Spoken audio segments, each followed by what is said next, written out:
All right. So, welcome to this webinar on identifying and articulating your strengths and skills. I'm just going to quickly show you, just so you know ahead of time, where you can build on this. So, the Know What Makes You Valuable and Marketable, there's a blog post that I did on our website. It's slowly coming up. So I'll just keep talking as it's finding its way up. So I've got a blog post on this topic on the Hard at Work website, as you can finally, okay, you can see here. And then also in the video section, so you see the menu on the top, the video section, the middle video, there are three videos. One is how to communicate your professional brand. The middle one is on this topic. So if you want to review or go into more depth, and then the bottom one is how to keep your spirits up, your energy high when you're going through a job search. Because as you know, it can be kind of grueling. So let's talk about first, just at the risk of stating the obvious, why it's so important to be clear on your strengths and skills. I'm just going to admit Kenny in. Welcome, Kenny. So besides the fact that it has your ability to identify your strengths and skills has a big impact on how strong your resume is, how strong your LinkedIn profile is, and how good of a job you're able to do in an interview. It also just builds your confidence, because one of the things that I've noticed in career coaching is oftentimes people come in, especially if they've been laid off, feel or even more so fired, feeling kind of low self-esteem about what do I have to offer, and when they and that shows up in interviews of like just not coming across as confident. And you obviously want to come across as confident. Also, the more clear you are on your strengths and skills, the more confident and clear you are when you're doing networking. So if somebody says, so like, what are you looking for? And what do what do you think your skills are? What do you bring to the table? You want to feel like strong and like, hey, I'm glad you asked, versus, well, I kind of sort of did this for years. So that's why you really want to get good at this. So let's talk about the how. And so I'm going to talk for about, I don't know, about 15 or 20 minutes, and then I'll check for the questions. And again, for those of you who just popped on, you can put questions in the chat box. So you just click the little chat icon at the bottom, and then that'll put you into the chat box on the right. So actually, I'm just going to quickly check, see. Okay.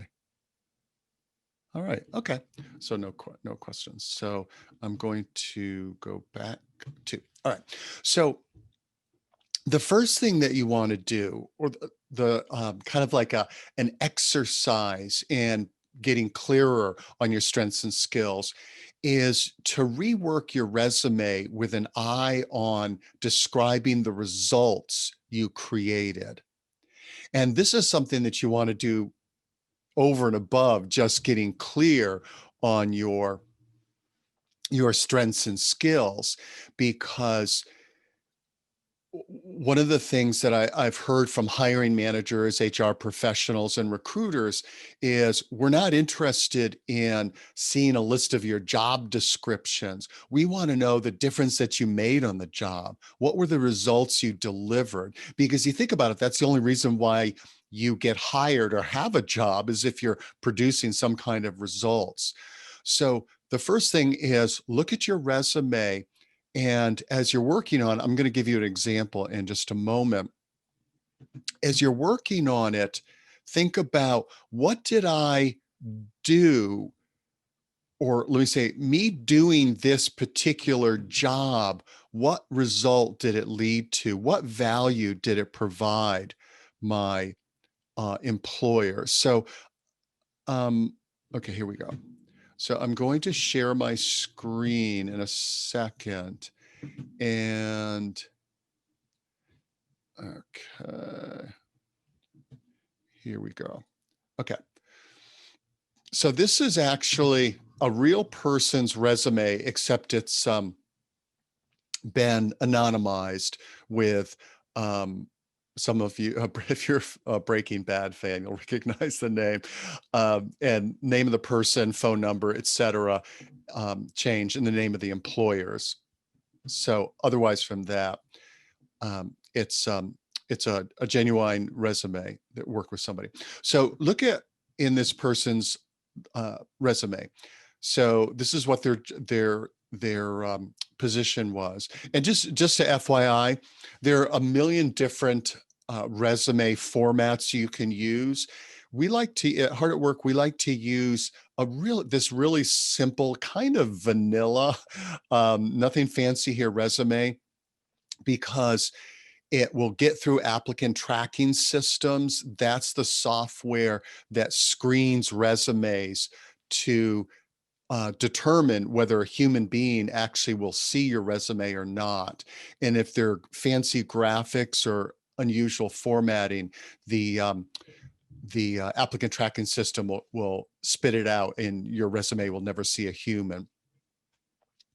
So notice in Jesse's position here, build processes to improve productivity and create efficiency. So at the risk of stating the obvious, I highlighted it to point it out to you, not in the original resume that we're highlighting it.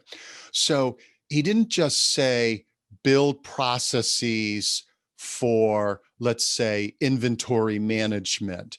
He stated what was the result of the processes. And so the first, or you see the next one, increase sales and customer loyalty, create customer consistency, finishing project ahead of schedule. Okay, so step one is to rework your resume and as much as possible say, what was the result of me doing this well? Now that blog post I showed you, I write about this, so I encourage you to take notes, but you can read that to reinforce this. So number one, what's the result of me doing this responsibility well? Now, not every responsibility is particularly easy to come up with a result of doing it well. So I wouldn't obsess about it, but as much as possible to do that. So in this one here, managed inventory for 400 plus SKUs. So those are those like little codes and numbers that inventory, each product has its own SKU. So in this case, what Jesse had is not so much a result, but the magnitude or the scope of his job. Okay, so again, step one, come up with the result. And then step two is to ask yourself, what skill or ability or strength enabled me to produce this result? So improving, build processes to improve productivity and create efficiencies. Obviously, one skill is process improvement, and that's a whole discipline. Another might be analytical skills, which obviously for doing process improvement, you need analytical skills. But what you're doing here is building up like a catalog of your skills, strengths, and qualities. Another skill that's required to improve processes would be communication skills. So asking good questions, collaboration skills, etc. Let's say lead implementation. So this fifth one, lead implementation team to integrate and troubleshoot new business to customer B2C platform, finishing project ahead of schedule. So think about what are the skills to accomplish that? Well, obviously leadership skills, facilitation skills, project management skills, scheduling, let's see, what else? Maybe conflict management. So do you see what we're doing here? We're taking your roles and responsibilities, thinking about what did I accomplish? What were the results I delivered? And then deconstructing it in terms of what are the skills that I needed to deploy in order to make that happen. Okay, so before I go on, any questions? And I'm also, let's see, I'm just looking in the chat box. I don't see any questions. Okay. Oh, it says use the raise the hand function. I'm not seeing the raised hand. Okay. Or you can turn on your mic. I'm not sure if people have a raise hand function at the bottom of their screen. They can turn on their mics. They can ask right in the chat. And I'll take an announcing break real quick for anybody who's hanging out in the lobby here. The next round of interviews are going to start in just a few minutes. But in the meantime, if you are waiting for that to begin, you are watching David Lee of Heart at Work Associates. They provide career counseling and outplacement services. And he's giving an amazing presentation on how to make your resume look good. Thanks. All right. So, okay. So no questions, and feel free to jump in if you do have a question. So that's the first one, and that's hugely helpful. Now, the next exercise that can make a huge difference, and this is something I do a lot with people who are changing careers, and it's doing what's called the 7 stories exercise from the book, What Color is Your Parachute? And I will put that in the chat box. It's kind of a strange name, but it's a classic book in the job search career development field. It's been around forever, and they do a new edition every year. I recommend the whole book.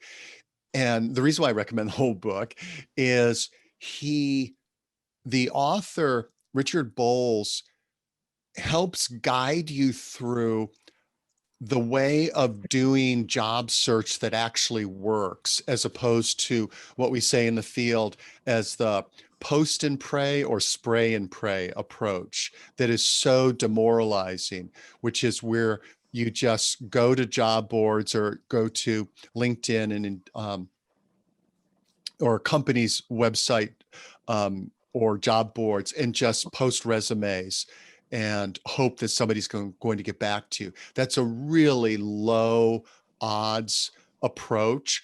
Whereas in What Color is Your Parachute, he talks about taking charge and being much more proactive in your job search, and how so much of it depends on using the connections you already have and having conversations with people to find out about opportunities and communicate what you have to offer. And so it's a much higher odds approach to job search. And so even though the whole book's great, there's a chapter on self-assessments. So how to get clear on what you have to offer, how to get clear on what kind of workplace really works for you. And so one of the exercises is what he calls the 7 stories. And what he has you do is identify 7, who would have guessed, right? 7 examples in your work life, your career, but it can also include volunteer, where it's the intersection between you were doing something that you absolutely loved, and then the intersection between that. So think of a circle, like all the things I love doing in jobs I've had. And then you think of another circle, things that I do really well. And then you combine those, if you remember Venn diagrams from school, the intersection between love doing and do well, that's where the gold is. And so let's say, for instance, you loved organizing a company event and people told you what a great job you did making everything, where all the moving parts work well, and you also were just a fantastic on-site host and organizer. You made people feel welcome, you connected people, et cetera, et cetera. It's like, and let's say you loved it. All right, then. That's a really important experience to dig into and ask yourself, what about it did I love? What were the skills that I used to rock that? Okay. And so the 7 stories exercise is hugely helpful. And what also in Richard Bowles's book is he has a list of transferable skills. And I'll just put something for you. Transferable skills grid. Okay, so I put that in the chat.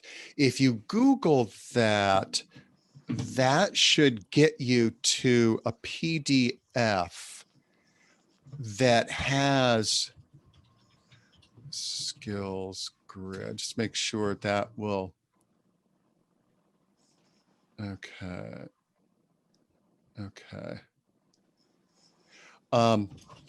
If you actually do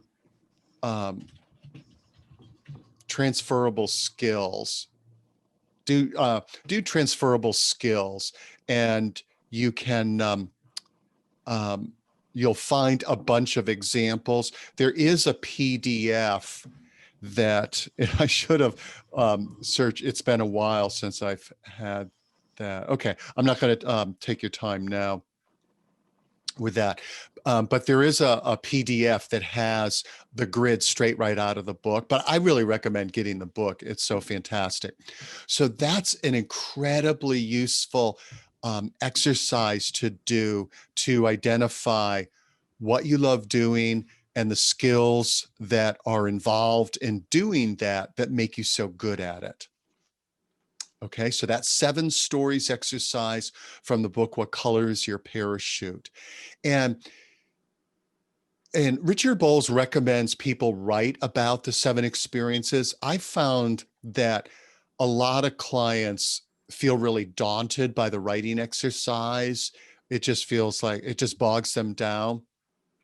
So oftentimes what I'll do is just ask them, just make a list of what those experiences were. Just give them a name, like the time I organized a company event, or negotiating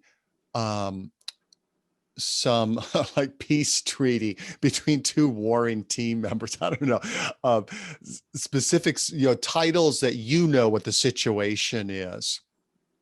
And one of the things that I find helpful is if a person has a hard time analyzing the situation, that what I would do with them is do an interview with them around it, ask follow-up questions. You can, ask a smart friend or your spouse or a coworker who's, you really respect to maybe interview you if you want to take that route. And then take that next step of saying, okay, what are the common transferable skills among all these different experiences? Okay, so we have rework your resume with an eye on results. And again, the people that came on late, that if you go to the Hard at Work Associates, and actually, let me, I'll put the link in the chat. You can just, there we go. You can just click it and highlight it for later. So we have rework your resume with an eye on results. So what are the results you delivered? And then ask, what are the skills that I needed to use to deliver those results?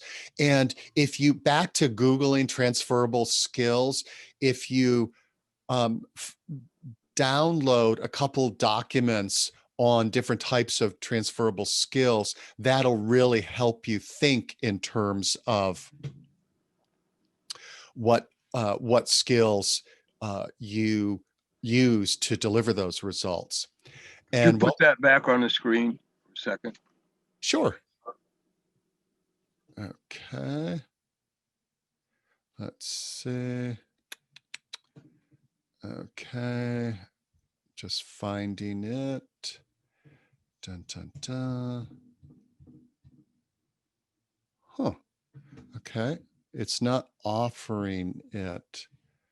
Okay, let me try again. So Barbara Babkirk, who's going to be speaking at noon, is on. And Barb, we've got the joy that is Zoom technology, because it's not allowing me to pick the the browser. What are you trying to show real quick, David? The blog post that Yes, I can pull that up real quick. do you want to show? Oh, great. Okay. Thank you. Yeah. Sweet. So that's the blog post that I'm referring to. Great. Thanks, Strawberry. Okay. So great. And whoever asked the question, thanks for asking a question. You get bonus points. Okay. Because definitely want, if you have questions, for you to have those answered. Okay. So that's number one. Number two was do the 7 stories from What Color Is Your Parachute? And then 3 is use these 2 self-assessments. And in the blog post, and it has them, the Clifton Strengths Assessment by the Gallup organization and Myers-Briggs.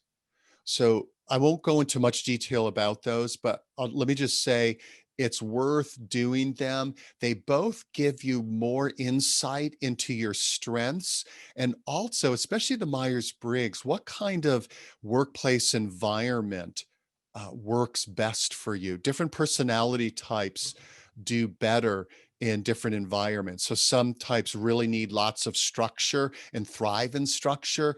Others really chafe at having too much structure. Some people do well in a cubicle, corporate kind of environment. Some people, that just doesn't work for them. And you don't need to take a test to know if you've worked in those kind of environments. But if you haven't, that taking, again, I'd recommend both assessments. They can help you with more than just types of work and work environments. It really helps give you a bigger picture sense. So let me give you another example where some personality types, some Myers-Briggs personality types, are great at doing detail work and very like sequential step-by-step work. And so people who are really good at that would be great in terms of working production work. Oftentimes, people involved in safety are come from a personality style that's very detail oriented and very structured, where some personality styles are much more might say right brained, where they're more into idea generation, creativity. And so again, doing those assessments helps give you a sense of both what sorts of environments and jobs you thrive in, as well as, especially the Clifton Strengths Assessment, what strengths you want to emphasize both in communicating. So Barbara Babkirk is going to talk about communicating your professional brand. So you want to be able to get clear on what you have to offer. So that also is a source for that. Now, the fourth point that I want to make is asking for feedback from people who know you well. And one thing I do want to say again, for those of you who came on late, if you go to the Hard at Work website and click on the videos page, the middle video is a longer version of what I'm sharing with you. And I also did a live coaching session with somebody on how to articulate their strengths in telling using stories in a job interview.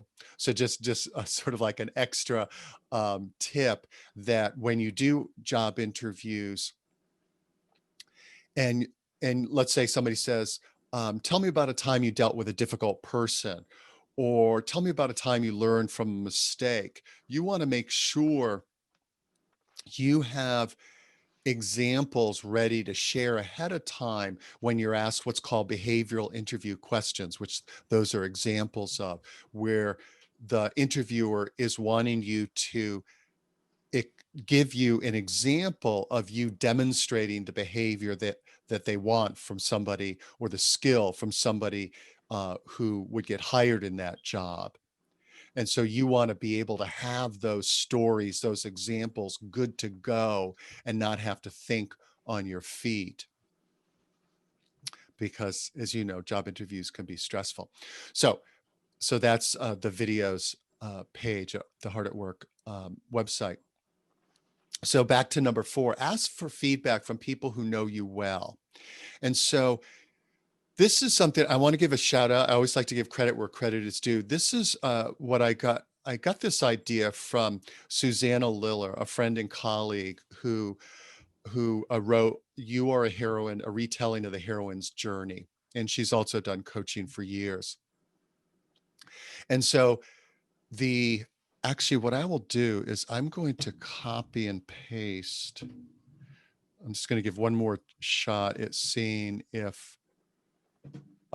Actually, Strawberry, if you want to share that blog post, do you want to do that?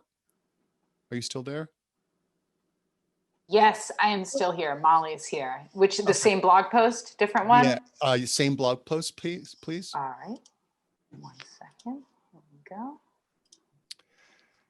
Awesome. And if you can scroll down, please, to keep going to number 4.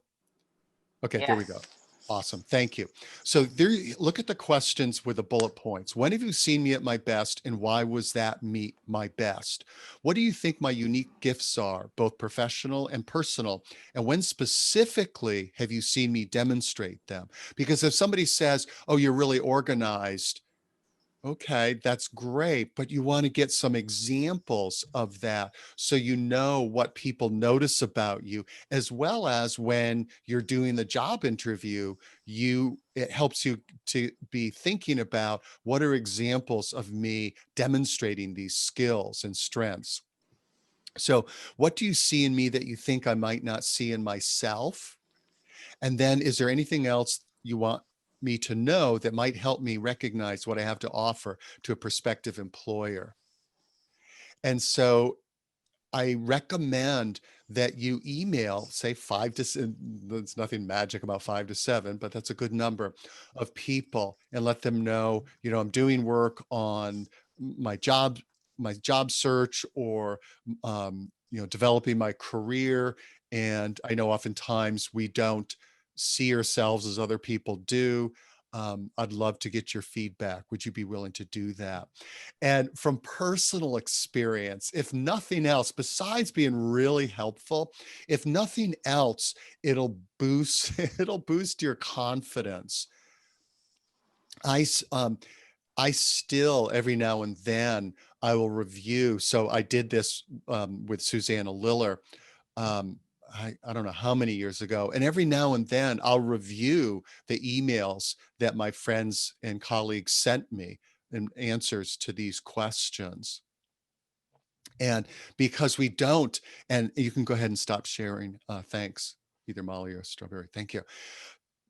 That we all, actually, let me say it this way. One of the other reasons for doing these exercises and for getting feedback from people who know you is, one of the things I've noticed a lot is oftentimes people take for granted the things they are the best at, because those things come so naturally to them. They assume it's easy for everybody, and that's not at all the case. The very fact that it's so natural for them is a good clue that that's an innate talent of theirs that they've cultivated into a strength. So that's another reason why it's so useful to ask for feedback from people who know you. So that is what I had hoped to cover in the quote lecture part of this. So I'd like to open it up to more questions, including if you have a resume. Let's see if we can figure out how to share that, um, or a resume item, or if you want to describe a job and we could sort of deconstruct what are the skills that you use to deliver those results. So I'm looking in the chat. I don't see chat. What about, and if there aren't questions, I'm happy to launch into how to tell you how to tell your stories and examples in the interview, but I want to make sure we stay on this topic. You can unmute your mic or put something in chat. So I'm going to wait a couple more moments. Okay. So I'm not seeing anything. So let's do this. Let's talk a little bit about the next step. And actually, let me go back to this. Okay. So this resume. So so I mentioned behavioral interview questions before. And one of the things that I recommend to clients is Google best behavioral interview questions. And what that'll do is it'll give you an idea of what the opposition is studying. And I say that facetiously, obviously not the opposition, but it gives you an idea of what are some of the behavioral interview questions that you might be asked. What I also recommend that you do is to, when you look at the job description, to ask yourself, okay, if I'm interviewing somebody for this position, what are the questions I would be asking? Okay. So that helps give you an idea of what examples and stories do I want to have queued up and ready to go so I can answer those questions. Well, let me give you an example. Actually, I'm going to give you an example in the resume, and then I'll give you an example from a client. So let's say you're Jesse here, and the person says, I notice in your professional summary here, you've got a good track record of leading cross-functional teams. This position really requires working with people from all kinds of disciplines, all kinds, a wide range of departments here. So we really need somebody who's able to do that. Can you give me an example of how you successfully led a cross-functional team, and especially if it was maybe a challenging team with maybe conflicting agendas, et cetera? So that's an example of somebody asking you a behavioral interview question based on what you say in your resume. And so kind of like a pro tip here beyond what this topic is about, but it kind of builds to the next step, is you want to make sure you have examples and stories that back up everything you say in your resume. Now, I'm going to stop sharing. I think, was there something else? Oh, let's see, Leslie, regarding. Yes, I love it, Leslie. Absolutely 100. Oh, okay. So thank you, Donna. Yes. So yes, tell me about yourself as is a kind of a lazy approach. I love that. And one of the things that I oftentimes, and I'm putting this in the chat.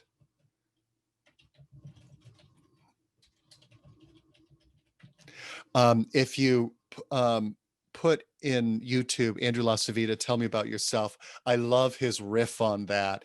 He's kind of, he's got a good sense of humor. And one of the things that he says, like if they ask you that, you could say, well, since you asked, Mr. Lazy Interviewer Man, he says something like that, and then talks about how to focus that in specifically related to this particular, a synopsis of your career background, and then how it relates to the job.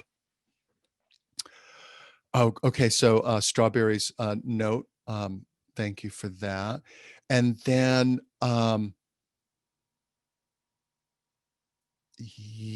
let's see. So Donna, can you talk more about the software that our resumes have to get past to get to a person? Absolutely.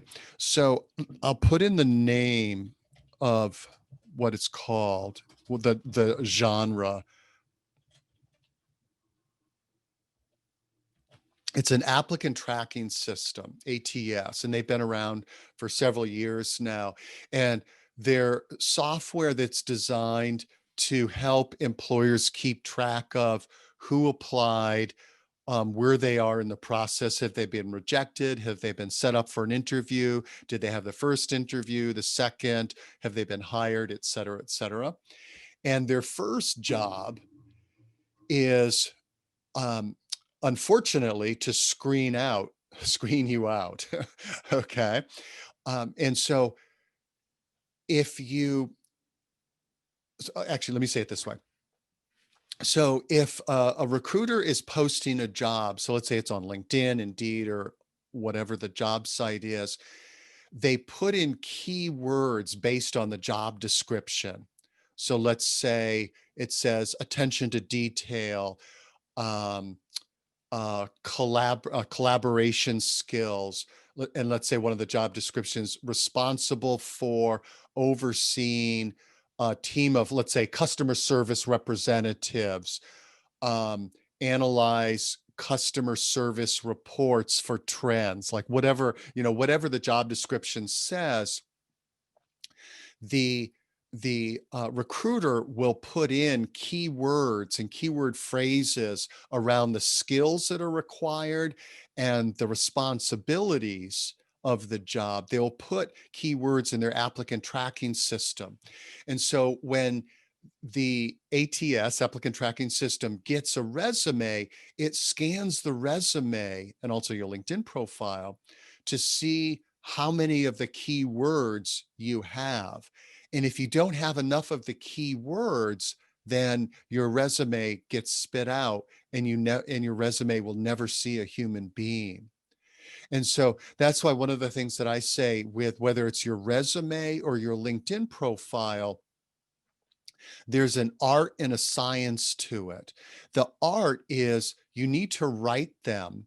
So you need to write your resume, and especially the about section in LinkedIn. You need to write them in a way that a human wants to read them, and it's compelling. So that's the art. The science is it needs to have enough of the keywords and keyword phrases that it makes it through that pesky applicant tracking system software.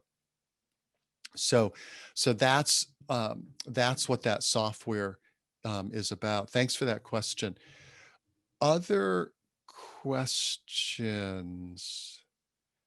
I'm looking. Let's see. Okay. Okay.